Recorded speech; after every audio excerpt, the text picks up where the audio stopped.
తప్పుడు వయసు చేసుకొని 3,20,000 మందికి దొంగ పెన్షన్ తీసుకున్నారు. నొప్పి మాయం, సర్జరీ దూరం. మోకాలు మరియు నడుము నొప్పులను ఇకపై భరించాల్సిన అవసరం లేదు. ఆపరేషన్ లేకుండా అత్యాధునిక చికిత్స. Indo British advanced pain clinic. సంప్రదించండి 9807556789. అంచేత ఎన్ని కూడా ప్రొడక్ట్ చేసుకోవాలి. కష్టపడకుండా రావు ఎవరికి రావు. సగం మంది జనాలు మంచి కష్టపడి వచ్చేవారు. కూర్చొని తింటూ ఉంటారు, డబ్బులు ఇచ్చేస్తూ ఉంటారు. చెప్పొచ్చు చెప్పకూడదు మాట చెప్తాను. మీరు ఏమంటారు అనుకోండి. ఏమంటే అనుకోండి, నేను లెక్చేను అమ్మాయి నా స్టైలే లేవు. చంద్రబాబు గారు పెన్షన్ ఇస్తున్నారు. మనిషి 4,000 రూపాయలు ఇస్తున్నారా? 3 రోజుల క్రితం రాష్ట్రం అంతా ఎంక్వైరీ చేస్తే తప్పుడు వయసు చేసుకొని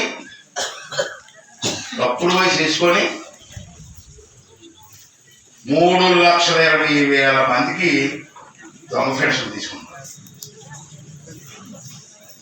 తప్పు కదండి. 3,20,000 మంది రాష్ట్రంలో దొంగ పెన్షన్ తీసుకున్నారు. 2 రోజుల క్రితం రిపోర్ట్ ఇది. దీనికి ఎంత ఖర్చు అవుతుంది మీకు ఎవరైనా తెలుసా? పెద్ద గొప్పలు చెప్తారు అందరూ, కానీ మీ నాయకుడికి ఎవరైనా తెలుసా? 3,20,000 ఇంటూ 4,000 వేయండి. నెలకి ఎంత అవుతుంది?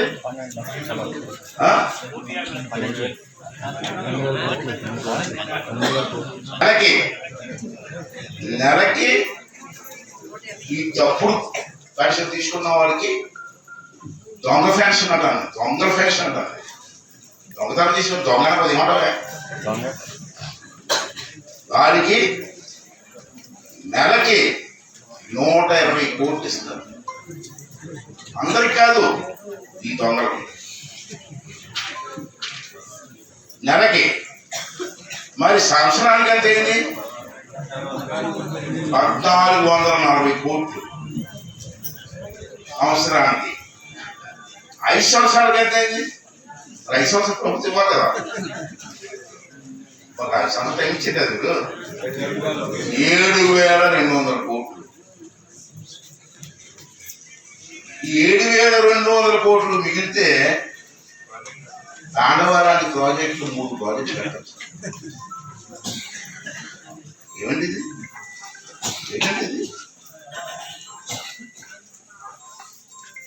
ఇంత డబ్బు అండి. 7,200 కోట్లు అండి. 700 కోట్లు కాదు. ఎంతవరకు న్యాయం అంటారు? తీసేస్తే ఓట్లు వేయమంటారు. చూసుకో, దొంగలు కూడా ఇచ్చేస్తారండి ఇక్కడ.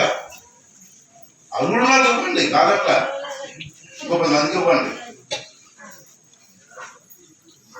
మా చంద్రబాబు నాయుడు కూడా చెప్పాను నేను, తప్పు అండి అది.